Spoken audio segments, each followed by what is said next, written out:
UP police की जांच में प्रयागराज हत्याकांड को लेकर बड़ा खुलासा हुआ है। मुठभेड़ में मारे गए शूटर विजय उर्फ उस्मान ने हत्याकांड से करीब 1 महीने पहले माफिया अतीक अहमद से मुलाकात की थी। ये मुलाकात गुजरात की साबरमती जेल में हुई थी, जहां माफिया अतीक अहमद फिलहाल बंद है। शूटर उस्मान और अतीक की मुलाकात में उमेश पाल की हत्या को लेकर साजिश रची गई थी। उस्मान ने अतीक से जेल में उमेश पाल और सिपाहियों को अकेले ही ठिकाने लगाने का वादा किया था। वादे के मुताबिक ही उमेश पाल और उनके गनर को पहली गोली उस्मान ने ही मारी थी। उस्मान के बाद ही बाकी शूटर्स ने उमेश और सिपाहियों पर हमला किया था। माफिया अतीक के बेटे असद ने हत्याकांड के बाद उस्मान को 10 लाख रुपए और लग्जरी कार देने का वादा किया था। उमेश पाल हत्याकांड में आरोपी असद की तलाश देश के 7 राज्यों में की जा रही है। नेपाल के काठमांडू में भी असद की तलाश में यूपी एसटीएफ और क्राइम ब्रांच की टीम ने कई जगहों पर छापा मारा।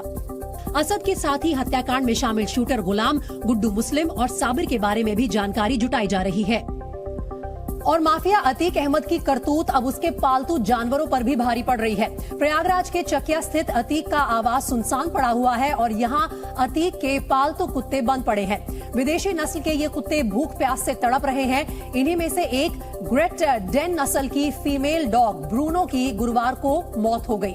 वहीं 4 कुत्तों की हालत भी खराब बताई जा रही है। बताया जा रहा है कि इन्हें कई दिन से खाना पानी तक नहीं मिला है। कार्रवाई के डर से पड़ोस के लोग भी अतीक के कुत्तों को खाना पीना नहीं दे पा रहे हैं।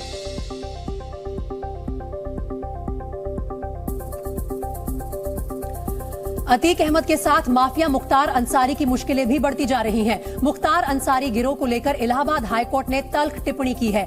एक मामले की सुनवाई के दौरान हाईकोर्ट ने मुख्तार अंसारी गैंग को देश का सबसे खूंखार गिरोह बताया है। इलाहाबाद हाईकोर्ट ने मुख्तार गैंग को समाज के लिए खतरा भी बताया। हाईकोर्ट ने ये टिप्पणी मुख्तार के करीबी रामू मल्ला की जमानत पर सुनवाई के दौरान की। कोर्ट ने रामू मल्ला के आपराधिक इतिहास को देखते हुए उसे जमानत नहीं दी। सरकारी वकीलों ने रामू मल्ला को मुख्तार अंसारी गिरोह का सदस्य बताते हुए उसकी जमानत का विरोध किया था। दिल्ली के पूर्व उप मुख्यमंत्री मनीष सिसोदिया की जमानत पर सुनवाई 21 मार्च तक के लिए टल गई, लेकिन पूछताछ के लिए ईडी ने जो 10 दिन की रिमांड मांगी, उस पर बहस के बाद राउज एवेन्यू कोर्ट ने विचार किया और सिसोदिया को 7 दिनों के लिए ईडी की हिरासत में भेज दिया। यानी सीबीआई की पूछताछ के बाद न्यायिक हिरासत में जेल भेजे गए मनीष सिसोदिया को अब 17 मार्च तक ईडी की हिरासत में रहना होगा, जहां मनीष सिसोदिया से नए सिरे से तो पूछताछ होगी ही, साथ ही शराब घोटाले से जुड़े कुछ आरोपियों के आमने सामने बिठाकर भी पूछताछ होगी। So now the bail application will be heard on 21st. इससे पहले दोपहर बाद मनीष सिसोदिया को पुलिस की गाड़ियों के पहरे में कैदी वैन में राउज एवेन्यू कोर्ट लाया गया, जो आम आदमी पार्टी के दफ्तर से कुछ ही मीटर की दूरी पर है। वैन से उतरने के बाद जैसे ही सिसोदिया को पुलिस कोर्ट रूम की तरफ लेकर बढ़ी, उनकी पहली झलक मिली, जिसमें वो पहले की तरह मुस्कुराते दिखे। कोर्ट परिसर में लंबे समय से सिसोदिया का इंतजार कर रहे पत्रकारों ने उन्हें देखते ही सवालों की झड़ी लगा दी।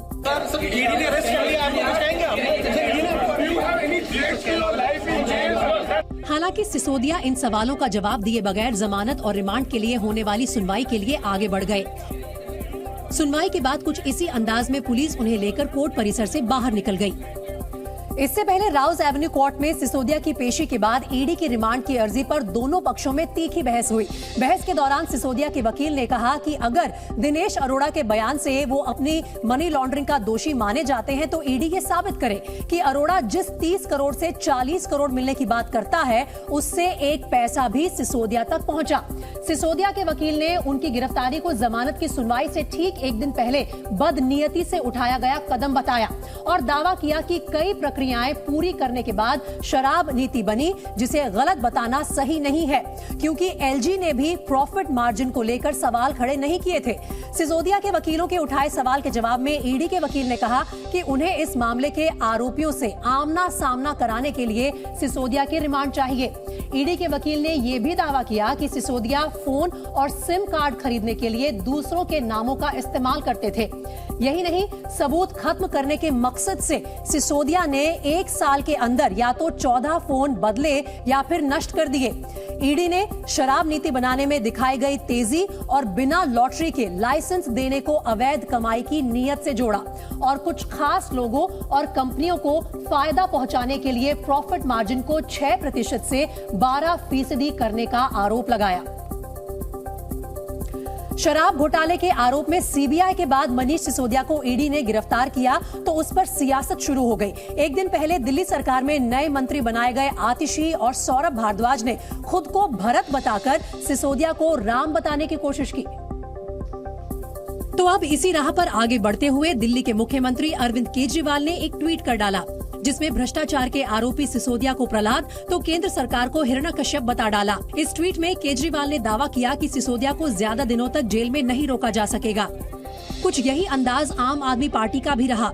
मनीष सिसोदिया को जेल में रखना उनका मकसद है, मनीष सिसोदिया का उत्पीड़न करना उनका मकसद है। ऐसा ही दावा घोटाले के आरोप में जेल में बंद सत्येंद्र जैन की जगह स्वास्थ्य मंत्री बनाए गए सौरभ भारद्वाज ने भी किया।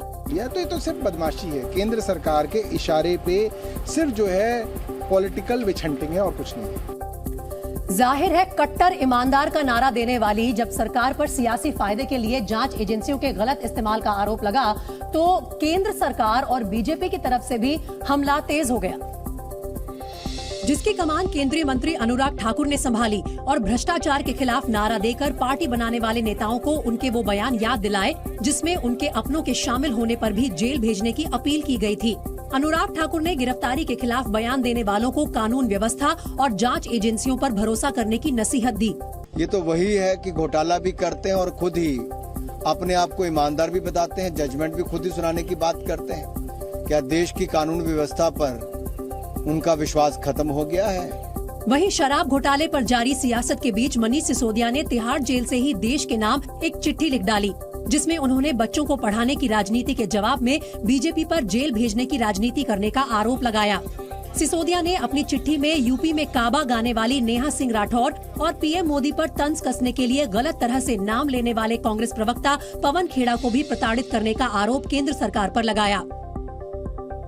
सिसोदिया की चिट्ठी के जवाब में बीजेपी ने अपने निशाने पर दिल्ली के मुख्यमंत्री को ले लिया।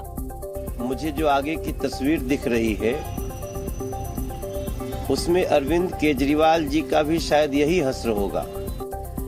लेकिन सत्येंद्र जैन और मनीष सिसोदिया की गिरफ्तारी के बाद चिट्ठीबाजी, बयानबाजी और ट्वीटबाजी के जरिए छिड़ी जंग अब एक कदम और आगे बढ़ गई। दिल्ली बीजेपी ने केजरीवाल सरकार के मंत्री रहे नेताओं की जेल यात्रा को आधार बनाकर प्रदर्शन शुरू कर दिया, जिसकी एक तस्वीर दिल्ली के आईटीओ चौराहे से आई जो दिल्ली सचिवालय और आम आदमी पार्टी के रास्ते के बीच में है। इसमें बंद कमरे की छवि बनाकर इसे तिहाड़ जेल बताया गया, जिसकी दीवारों पर दिल्ली सरकार पर लगे भ्रष्टाचार के आरोपों का जिक्र दिखा। यही नहीं, इसके सेल में सत्येंद्र जैन का मुखौटा लगाए एक व्यक्ति को उसी अंदाज में आराम करते और मालिश कराते दिखाया गया जैसा एक सीसीटीवी फुटेज में वो अपनी ही नाबालिग बेटी के एक बलात्कारी से कराते दिखे थे।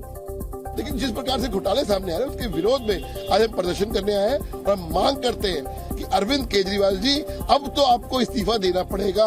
जाहिर है अब बीजेपी ने आम आदमी पार्टी और दिल्ली सरकार के सबसे बड़े चेहरे पर निशाना साध लिया है। तो हमारा ये मानना है कि अरविंद केजरीवाल इस पूरे घोटालों के सूत्रधार है, उन्हें इस्तीफा देना चाहिए।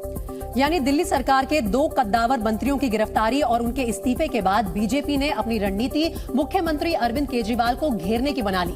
इसी वजह से कथित घोटालों को आधार बनाकर प्रदेश बीजेपी ने विरोध प्रदर्शन भी किया, जिसका केंद्र आम आदमी पार्टी का दफ्तर रहा।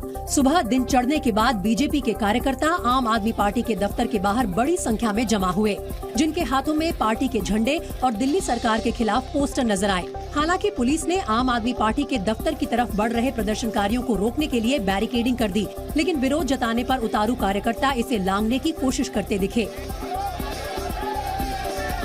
बीजेपी ने विरोध प्रदर्शन के जरिए केजरीवाल पर हल्ला बोला तो कांग्रेस ने भी आम आदमी पार्टी पर लगे भ्रष्टाचार के आरोपों की जांच की जरूरत बताई। विपक्ष के खिलाफ में ईडी सीबीआई का दुरुपयोग भारी पैमाने पर हो रहा है, लेकिन कुछ अपवाद भी हैं विपक्ष में जो करप्शन किए हुए हैं, तो इसकी जांच होनी चाहिए।